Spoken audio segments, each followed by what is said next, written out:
नमस्कार दोस्तों, अकबर और बीरबल की मजेदार कहानी।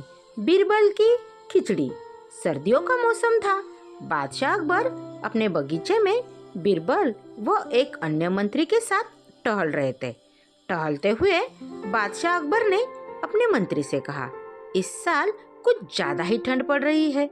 महल से बाहर निकलने में भी ठंड से हालत खराब हो रही है। मंत्री ने बादशाह की बात का जवाब देते हुए कहा, जी हुजूर, बिल्कुल सही फरमाया आपने।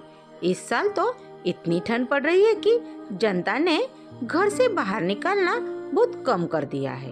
टहलते टहलते बादशाह अकबर बगीचे में बने तालाब के किनारे जा पहुँचे। जैसे ही उन्होंने अपना हाथ पानी में डाला, उन्हें एहसास हुआ कि पानी बर्फ जैसा ठंडा है। पानी से हाथ बाहर निकालते हुए अकबर ने कहा, सही कह रहे आप, इतनी ठंड में कौन घर से बाहर निकलेगा। बीरबल को चुपचाप देखकर बादशाह ने बीरबल से पूछा, इस बारे में आपका क्या ख्याल है बीरबल।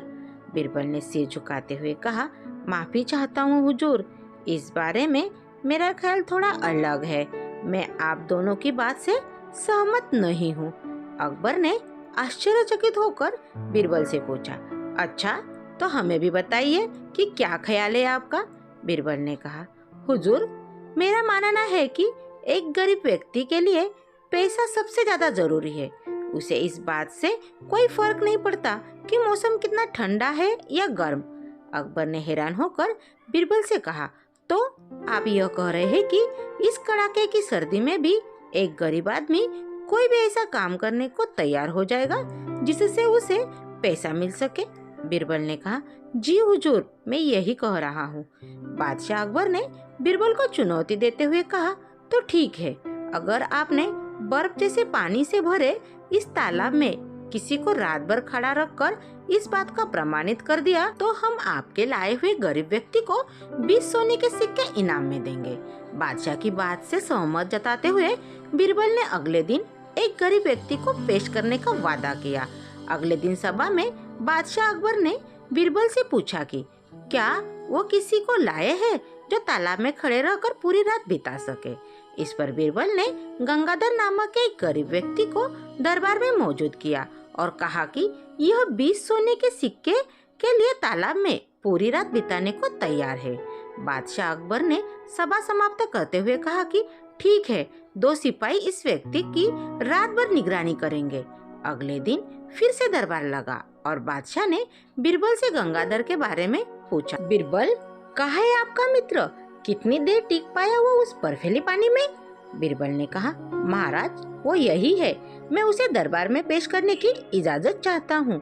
बादशाह की इजाजत मिलते ही बीरबल ने गंगाधर को दरबार में बुलाया। बादशाह अकबर ने गंगाधर को शाबाशी देते हुए कहा, हमें इस बात पर यकीन नहीं हो रहा है कि तुम पूरी रात उस बर्फ जैसे पानी में रहे और आज हमारे सामने सही सलामत खड़े हो। यह तुमने कैसे किया? पूरी सभा को बताओ। गंगाधर ने कहा, महाराज, शुरुआत में तो यह बहुत मुश्किल था, लेकिन कुछ समय बाद मुझे महल की एक खिड़की पर एक दिया जलता नजर आया। उस दिए को देखते हुए मैंने सारी रात बिता दी। बादशाह अकबर ने चौंक कर कहा, यह तो धोखा है। तुमने हमारे महल के जलते दिए की गर्मी से सारी रात बिता ली। फरेबी, तुम्हारे इस धोखे के लिए हम तुम्हें सजा नहीं दे रहे हैं, लेकिन तुम अब इस इनाम के हकदार भी नहीं हो। यह कहते हुए अकबर ने अपने सिपाहियों से गंगाधर को महल से बाहर ले जाने को कह दिया और सभा समाप्त करके अपने कमरे में चले गए। अगले दिन रोज की तरह सभा लगी। जब बादशाह अकबर सभा में आए तो उन्होंने देखा कि सभी दरबारी अपनी अपनी जगह पर मौजूद थे, सिवाय बीरबल के। बादशाह ने एक सिपाही से पूछा कि बीरबल कहाँ है, तो उसने बताया कि वो आज महल नहीं आए हैं। बादशाह ने सिपाही से कहा कि वो तुरंत बीरबल के घर जाइए और उन्हें लेकर आइए। कुछ समय बाद सिपाही अकेले ही दरबार में लौट आया। बादशाह ने पूछने पर सिपाही ने बताया, बीरबल अपने घर में खाना पका रहे हैं और उन्होंने कहा है कि खाना पूरी तरह पक जाने के बाद ही वो दरबार में आएंगे। सिपाही की यह बात सुनकर बादशाह सोच में पड़ गए, क्योंकि आज से पहले कभी भी बीरबल ने महल आने के लिए देरी नहीं की थी। अकबर को कुछ संदेह हुआ और उन्होंने बीरबल के घर जाने का निर्णय लिया। जब बादशाह अकबर बीरबल के घर पहुंचे तो उन्होंने देखा कि बीरबल ने एक ऊंची खूंटी पर एक हांडी टांग रखी है और उसके नीचे जमीन पर लकड़ियां जल रही है। बादशाह आश्चर्यचकित हो गए और बीरबल से पूछे कि ये क्या कर रहे हैं। इस पर बीरबल ने जवाब दिया कि वह अपने भोजन के लिए खिचड़ी पका रहे हैं। बादशाह अकबर ने कहा, क्या तुम पागल हो गए हो? यह खिचड़ी कैसे पक सकती है? तुमने हांडी को इतने ऊपर टांग रखा है और आग नीचे जल रही है। ऐसे में खिचड़ी पकने के लिए हांडी तक गर्मी कैसे पहुंचेगी? इस बात पर बीरबल ने बहुत आराम के साथ बादशाह से कहा, क्यों नहीं पहुंचेगी हुजूर? जब महल की खिड़की पर रखे दिए से गंगाधर को गर्मी मिल सकती है तो मेरी खिचड़ी को हांडी फिर भी आग के बहुत नजदीक है। बीरबल की बात सुनकर बादशाह हैरान हो गए और मुस्कुराते हुए कहा, हम तुम्हारी बात अच्छी तरह समझ गए बीरबल। इसके बाद उन्होंने गंगाधर को महल में बुलवाया और उसे 20 सोने के सिक्कों का इनाम दिया।